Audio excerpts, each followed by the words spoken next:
আর যা দেখলাম তাতে আমার বিশ্বাস হলো না। সামনে দাঁড়িয়ে আছেন আমার স্বামী কামাল, ভিজে ভিজে, রক্তাক্ত এবং ক্লান্ত। আমি ভেবেছিলাম এটা একটা স্বপ্ন। আমি নিজের চোখে বিশ্বাস করতে পারছিলাম না। কামাল, তুমি কিন্তু কিভাবে? তুমি তো মারা গিয়েছ। কামাল দুর্বল হাসি দিয়ে বললেন, ফারজানা, আমি মরি নাই, আমি বেঁচে আছি। আমাকে লুকিয়ে রাখা হয়েছিল, আমি পালিয়ে এসেছি। আমার জীবন বিপদে। ও, আমি তাকে ভেতরে নিয়ে এলাম। তার শরীরে অনেক কাটা দাগ ছিল, তার পোশাক ছিন্ন ভিন্ন ছিল এবং সে অনেক দুর্বল দেখাচ্ছিল। আমি তাকে পরিষ্কার করে ড্রেসিং করলাম।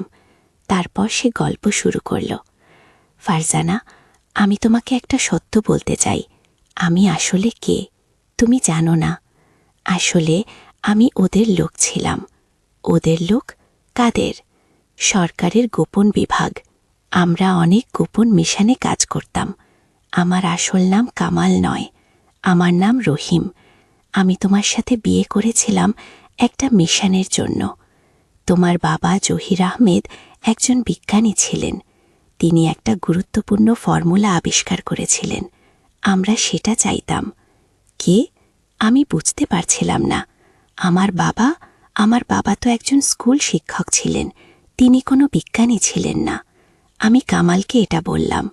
না ফারজানা, তোমার বাবা আসলে একজন জেনেটিক ইঞ্জিনিয়ার ছিলেন। তিনি একটা নতুন ডিএনএ সিকোয়েন্স আবিষ্কার করেছিলেন, যেটা মানুষের জিনকে পরিবর্তন করতে পারে। এটা খুবই গুরুত্বপূর্ণ। অনেক দেশ এটা চায়।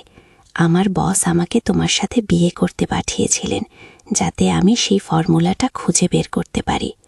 আমি কিভাবে এই সত্যটা মেনে নিতে পারি? আমার সারা জীবনটাই কি একটা মিথ্যা ছিল? আমার সাথে বিয়েটা, আমাদের ভালোবাসা, সবই কি মিথ্যা ছিল? কামাল বা রহিম, যে নামেই তাকে ডাকি না কেন, আমার চোখের দিকে তাকিয়ে বললেন, ফারজানা, আমি জানি তুমি আঘাত পেয়েছ, কিন্তু তোমাকে বলতে চাই, প্রথমে এটা মিশন ছিল, কিন্তু পরে আমি তোমাকে সত্যিই ভালোবেসে ফেলেছিলাম।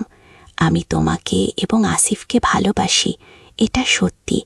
তবে যখন আমি ফর্মুলাটা খুঁজে পাইনি, তখন আমার বস ভাবলেন আমি তাদের সাথে বিশ্বাসঘাতকতা করেছি। তারা আমাকে মেরে ফেলতে চেয়েছিল। তাহলে বিমান দুর্ঘটনাটা? সেটা সাজানো ছিল। আমি আসলে আত্মগোপন করেছিলাম। আমি পালিয়ে যাচ্ছিলাম, কিন্তু তারা আমাকে ধরে ফেলেছিল। এই 3 বছর আমি তাদের হাতে বন্দী ছিলাম। আমাকে নির্যাতন করা হয়েছে। আমি পালিয়ে এসেছি। আমি জানি তারা আমাকে খুঁজছে এবং এখন তারা তোমাকেও খুঁজবে। ও, আমি বিশ্বাস করতে পারছিলাম না। এত বছর আমি মিথ্যার মধ্যে বাস করেছি, কিন্তু এর চেয়েও বড় সমস্যা ছিল সামনে। যদি কামাল সত্যি বলে থাকে, তাহলে আমরা বিপদে। ফারজানা, আমরা এখন এখান থেকে চলে যেতে হবে। তারা কিন্তু আসছে। আমি জানি তারা আমাকে ফলো করেছে। আমরা আসিফকে নিয়ে এখনই চলে যাব। আমি আসিফকে জাগিয়ে তুললাম। সে অর্ধঘুমন্ত অবস্থায় আমাদের দিকে তাকালো। তারপর কামালকে দেখে চিৎকার করে উঠল, বাবা, কামাল! কামাল আসিফকে জড়িয়ে ধরল। হ্যাঁ বাবা, এসেছে, কিন্তু আমরা এখন যেতে হবে। তোমার জিনিসপত্র নিয়ে নাও। আমরা দ্রুত জিনিসপত্র গুছিয়ে নিলাম। সময় ছিল না। আমরা শুধু কিছু কাপড় চোপড় আর টাকা পয়সা নিয়ে বাড়ি ছেড়ে বেরিয়ে পড়লাম। এখন কোথায় যাব? কে আমাদের সাহায্য করবে? আমার মাথায় কোনো পরিকল্পনা ছিল না, কিন্তু কামাল জানত আমরা বর্ডার পার হয়ে যাব। শুধু আমাকে বিশ্বাস করো ফারজানা। গিয়ে সেই রাতে আমরা একটা ট্যাক্সি নিয়ে শহর ছেড়ে চলে গেলাম। ট্যাক্সি ড্রাইভারকে বললাম রাস্তার পাশে একটা নির্জন জায়গায় নামিয়ে দিতে। তারপর আমরা হেঁটে চললাম। কামাল একটা জঙ্গলের মধ্যে দিয়ে আমাদের নিয়ে গেল। আসিফ ক্লান্ত হয়ে পড়েছিল। মা, আমি আর হাঁটতে পারছি না। আগে আমি তাকে কোলে তুলে নিলাম। কামাল বলল, আরেকটু, আমরা প্রায় পৌঁছে গেছি। ও, ঠিক কোথায় আমরা পৌঁছে গেলাম আমি জানতাম না, কিন্তু এটা একটা পুরনো কুঁড়েঘর ছিল জঙ্গলের মধ্যে লুকিয়ে। কামাল বলল, এই জায়গাটা আমার একজন পুরনো বন্ধুর, সে আমাদের সাহায্য করবে গো। আমরা ঘরের ভেতরে গেলাম। ঘর অন্ধকার ছিল। কামাল একটা মোমবাতি জ্বালালো। ঘরটা ছোট ছিল কিন্তু পরিষ্কার। এখানে একটা বিছানা ছিল, একটা টেবিল এবং কিছু চেয়ার। এখানে আমরা কিছুদিন থাকব, তারপর আমরা দেশ ছেড়ে চলে যাব। আমি আসিফকে বিছানায় শুইয়ে দিলাম। সে ঘুমে পড়ল। আমি কামালের সামনে বসলাম। এখন তুমি আমাকে বলো, সত্যিটা কি? আমার বাবা কোনো ফর্মুলা আবিষ্কার করেছিলেন? আমি তো জানি না এই সম্পর্কে কিছু। গো, কামাল দীর্ঘশ্বাস ফেলল। তোমার বাবা একটা ডিএনএ সিকোয়েন্স আবিষ্কার করেছিলেন, যেটা মানুষের আয়ু বাড়াতে পারে। তিনি গবেষণা করেছিলেন জেনেটিক মিউটেশন নিয়ে।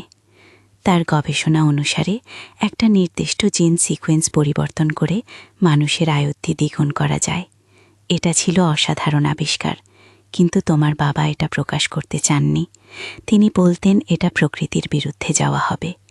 তিনি এই গবেষণা বন্ধ করে দিয়েছিলেন, কিন্তু সরকার তা জানত। তারা এই ফর্মুলা চাইত। গো, কিন্তু আমার বাবা তো স্কুল শিক্ষক ছিলেন গো। তিনি তার পরিচয় গোপন রেখেছিলেন। তিনি দিনের বেলায় স্কুলে পড়াতেন আর রাতে তার গবেষণা করতেন। তার ল্যাব ছিল তোমাদের বাড়ির নিচে, ভূগর্ভস্থ একটা কক্ষে। তুমি জানতে না। আমি এই তথ্য হজম করতে পারছিলাম না। আমার বাবা একজন গোপন বিজ্ঞানী। আমার সারা জীবনে আমি কখনো এমন কিছু টের পাইনি। ফারজানা, তোমার বাবা মারা যাওয়ার আগে তিনি তার সব গবেষণার ফল একটা পেনড্রাইভে সেভ করেছিলেন।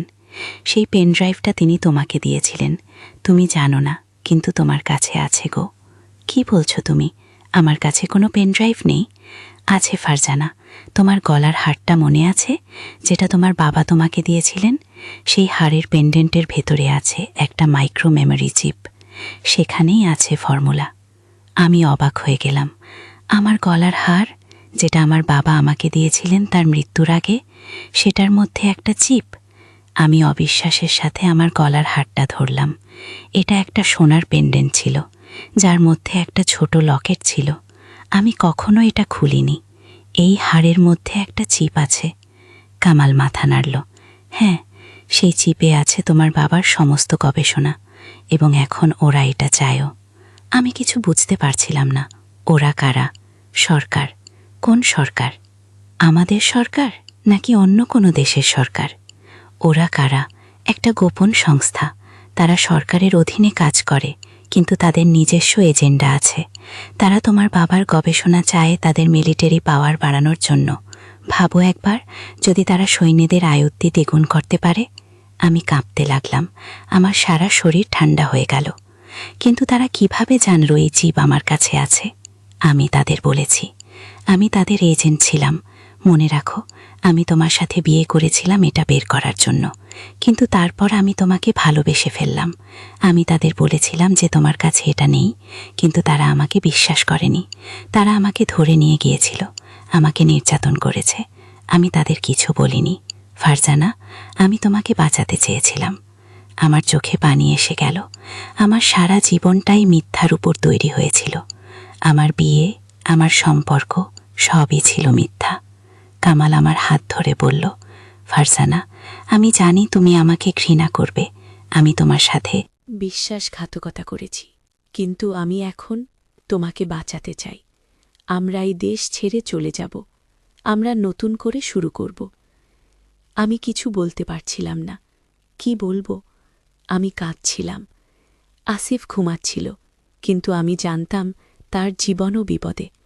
আমার ছেলের জীবন বাঁচাতে আমি যে কোনো কিছু করতে পারি। কামাল উঠে দাঁড়াল। আমি বাইরে পাহারা দেব, তুমি শুয়ে পড়ো। কাল ভোরে আমরা রওনা দেব।